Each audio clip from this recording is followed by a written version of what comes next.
Hello दोस्तों, स्वागत है आप सभी का मेरे यूट्यूब चैनल पर।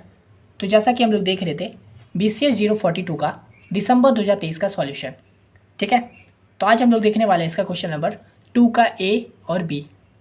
तो देखिए ये क्वेश्चन कह रहा है डिफाइन द फॉलोइंग टर्म्स। पहला है कनेक्टेड ग्राफ और दूसरा है cycle in an undirected graph. तो देखिए काफ़ी सिंपल क्वेश्चन है, ये आराम से लिख सकते हो।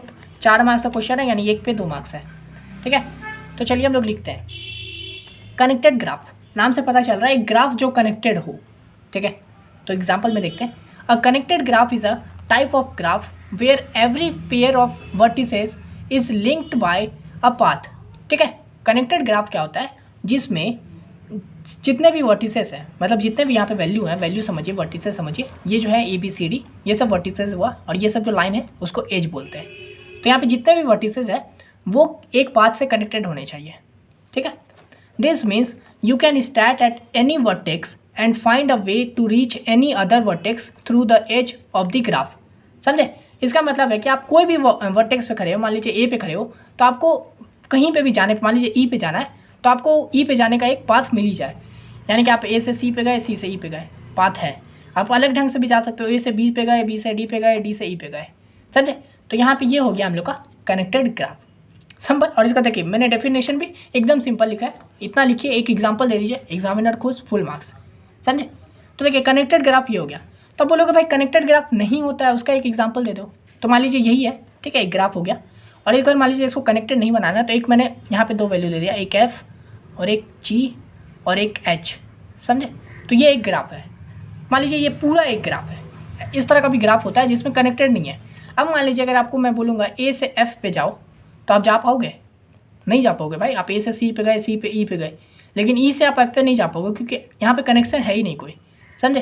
तो इसको समझ सकते हैं, ये एक तरह का ग्राफ हो गया, ये दूसरा तरह का ग्राफ हो गया, समझे।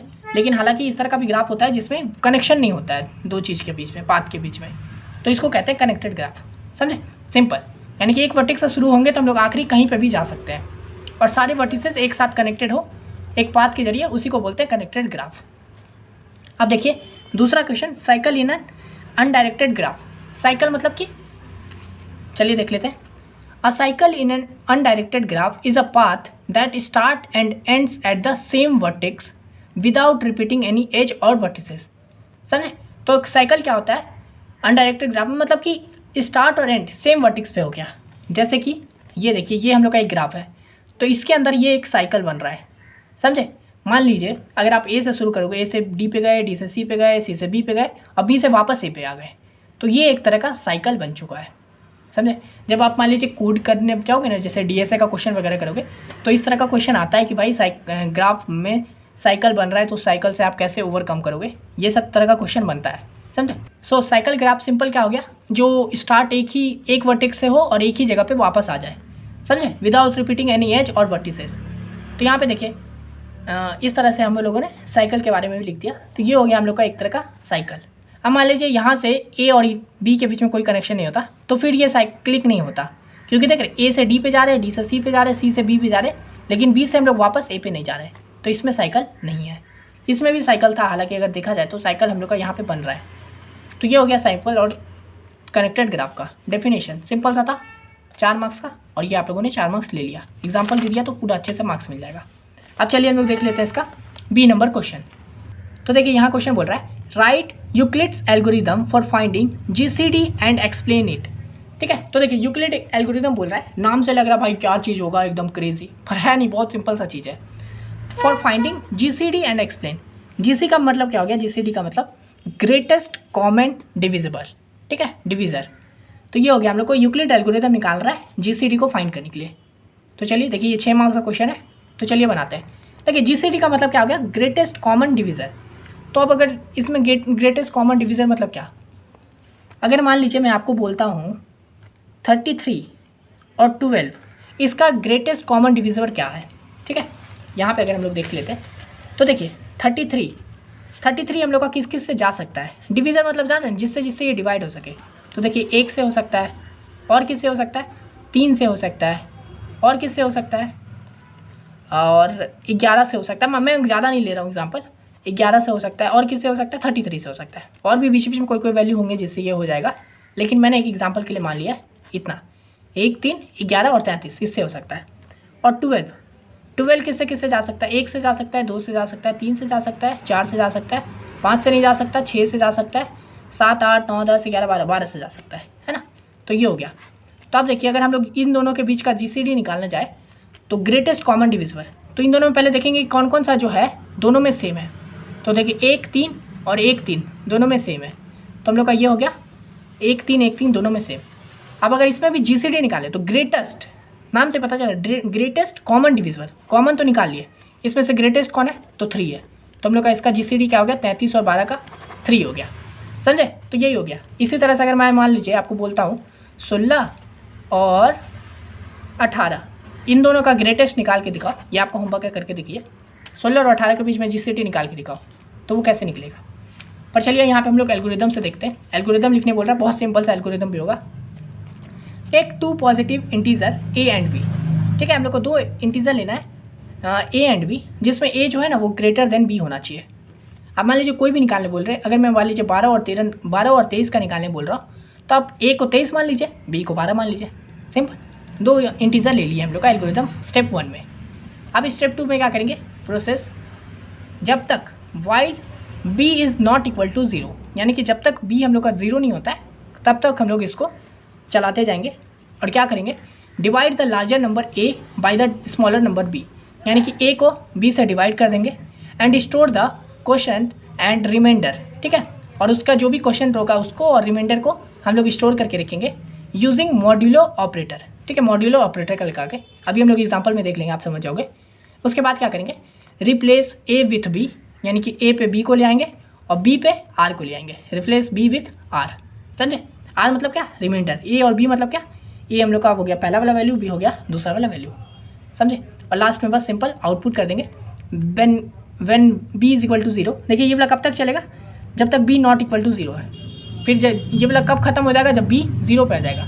तो जब B 0 हो गया, A कंटेन मतलब A जो है हम लोग का, A contain the GCD of the original pair of number, यानी कि A पे जो हम लोग का होगा वो कंटेन करके रखेगा GCD वाला वैल्यू को, समझे। तो चलिए अभी देखिए इसको, ये हो गया हम लोग का एल्गोरिदम। अभी आप इसको एग्जाम्पल में देखेंगे और अच्छे से समझ जाओगे। तो यहाँ देखिए हम लोग GCD निकालेंगे 33 और 12 का, वही अभी जो एग्जाम्पल लिया था। तो यहाँ देखिए सबसे पहले क्या करेंगे, क्वोशंट लिख लेंगे यहाँ पे A B और रिमाइंडर। ये एग्जाम्पल पे है, ये आप लोग को लिखने का ज़रूरत नहीं है, अगर आप लिख दोगे तो अच्छी बात है, लेकिन आप लोग को एल्गोरिदम लिखना है, ठीक है। तो यहाँ पे देखिए हम लोग लिख लेते हैं एंड एक्सप्लेन इट, यहाँ पे दिया हुआ है तो ठीक है, ये वाला एग्जाम्पल भी आप लिख दीजिएगा। तो यहाँ पे मैंने 33 और 12 का क्वेश्चन ये निकाल रहा हूँ GCD। तो देखिए A और B, मैंने क्या बोला था स्टेप 1 में, क्या कर रहा हूँ, जब तक B 0 नहीं है, तो हाँ B अभी हम लोग का 0 नहीं है, तो क्या करना है, divide the larger number A with B और स्टोर करना है उसका क्वोशंट और रिमाइंडर को। तो हम लोग क्या करेंगे, लार्जर नंबर को A को B से डिवाइड करेंगे। तो यहाँ पे देखिए 33 को 12 से डिवाइड करेंगे, है ना। तो कैसे हो जाएगा, 12 दूनी 24, 12 तिया 36, यानी 2 बार में जाएगा, 12 दूनी 24, कितना बच जाएगा यहाँ पे 6 3 9, है ना। तो यहाँ पे 9 हो गया। तो आप लोग को पता है क्वोशंट, यानी कि क्वोशंट मतलब क्या, जिससे ये गया है, तो क्वोशंट यानी कि ये हो गया हम लोग का 2 हो गया यहाँ पे क्वोशंट, समझे। स्टेप 1 के हिसाब से ये पूरा फॉर्मूला हम लोग लगा रहे हैं, समझे। तो लार्जर नंबर से जब डिवाइड किए तो हम लोग को क्या बोल रहा था, क्वोशंट को और रिमाइंडर को स्टोर करने के लिए। तो क्वोशंट हो गया हम लोग का 2 से गया, और रिमाइंडर कितना बचा, रिमाइंडर हम लोग का ये होता है, आप लोग को पता होगा, तो 9, तो रिमाइंडर हो गया 9। ये हो गया पहला वाला स्टेप। अब दूसरा क्या कर रहा है, replace A with R। Next step लिए क्या करो, A को R से रिप्लेस कर दो, ठीक है, sorry replace A with B है, तो A को B से कर दो, यानी कि B वाला वैल्यू A पे आ जाएगा। तो A पे आ गया 12, और क्या है, रिप्लेस B विथ R, तो B को R से कर दो, R मतलब रिमाइंडर, तो R को यहाँ ले आओ, तो यानी कि B की जगह पे आ गया 9, समझे। फिर हम यहाँ पे चेक होगा, यही वाइल वाला प्रोसेस, वाइल मतलब जब तक चल रहा है तब तक। क्या B is not equal to 0 है, हाँ भाई B नॉट इक्वल टू 0 है, तो फिर से वही काम होगा, डिवाइड A बाई B। तो फिर से वही A को B से करेंगे, तो 12 को 9 से करेंगे, तो क्या हो जाएगा, 9 एकम 9, कितना बचा 10 11 12, 3 बचा। तो क्वेश्चन कितना हो गया 1, रिमाइंडर कितना हो गया 3, तो क्वेश्चन कितना हो गया 1, रिमाइंडर आ गया 3, समझे। फिर वही करो next, replace A with B, यानी कि A का वैल्यू पे B आ जाएगा, तो ये 9 यहाँ आ गया, और रिप्लेस B विथ R, तो R वाला यहाँ पे आ जाएगा, यानी कि ये वाला 3 यहाँ आ गया। फिर अब इस पे करो तो सेम करेंगे, तो 9 को 3 से करेंगे तो 3 तिया 9, कितना हो गया 0। क्वेश्चन कितना हो गया, रिमाइंडर कितना हो गया, तो बस क्वेश्चन हो गया 3, रिमाइंडर हो गया 0। फिर से अभी क्या फिर वही चेक होगा, क्या b इज इक्वल टू 0 है, नहीं है भाई b, तो क्या करना है, रिप्लेस कर दो a विथ b, तो a विथ b यानी कि a यहाँ 3 यहाँ पे आ गया, r यहाँ पे आ गया। अब यहाँ पे फिर से चेक होगा क्या ये b इज इक्वल टू 0 है, हाँ भाई b इज इक्वल टू 0 हो गया, यानी कि हम लोग को रुक जाना है, बोले थे। अब देखिए आउटपुट है, जब b 0 होगा तो क्या है, a कंटेन करके रखेगा GCD वाला वैल्यू को, तो यहाँ पे देखिए a पे क्या है, तो 3 है, समझे। तो यही हम लोग को जब हम लोग अभी फाइंड किए थे तो भी हम लोग को पता चला था कि क्या 3 निकला था, ग्रेटेस्ट कॉमन डिविजर। यहाँ पे देखे थे जब हम लोग फाइंड किए थे 3 निकला था ना, तो यहाँ पे भी देखिए इस फॉर्मूला से भी जब हम लोग किए, इस एल्गोरिदम को जब लगाए तो हम लोग का GCD आ गया 33 और 12 का 3, समझे। तो इस तरह से यूक्लिड मेथड हम लोग का काम करता है, एल्गोरिदम काम करता है। ये था एल्गोरिदम, कुछ ज़्यादा नहीं था। अब देखिए इसको लिखने का हिसाब से आप अलग से भी लिख सकते हो, डायरेक्ट लिख सकते हो, तो डिवाइड a बाई b और स्टोर क्वोशिएंट रिमाइंडर, समझे। और ये मॉड्यूलो ऑपरेटर, मतलब मॉड्यूलो मतलब वही सिंपल डिवाइड कर रहे हैं। तो मॉड्यूलो मतलब क्या होता है, अगर हम लोग मान लीजिए 33 को अगर 12 से करेंगे तो 33 मॉड्यूलो 12, तो इसमें जो रिमाइंडर वैल्यू आता है वही बचता है, यहाँ पे 9 आ जाएगा, समझे। यानी कि जितना बार में गया 12 दूनी 24 हो गया, और कितना बच गया, तो 9 हो गया। तो वही रिमाइंडर हम लोग फाइंड करने के लिए क्वेश्चन ये मॉड्यूलो का यूज़ करेंगे, समझे। तो इस तरह से यूक्लिड मेथड था, कोई हार्ड चीज़ नहीं है, एकदम सिंपल सा चीज़ है, आप आराम से लिख सकते हो, ये एग्जाम्पल भी आराम से दे सकते हो, ठीक है। तो इस वीडियो के लिए इतना ही, आशा करते हैं वीडियो आपको समझ में आ गया होगा। अगर आपको ये PDF चाहिए तो आपको पता है क्या करना है, सिंपली मेरे को इंस्टा पे मैसेज कर दीजिए। और अगर आप इस चैनल पर न्यू हो तो मैं इस चैनल पर प्रॉपर पढ़ाई करवाता हूँ इग्नू BCS से रिलेटेड, तो आप ज़रूर एक बार चेकआउट कर लीजिएगा। इस वीडियो के लिए इतना ही, मिलते हैं नेक्स्ट वीडियो में, तब तक के लिए धन्यवाद।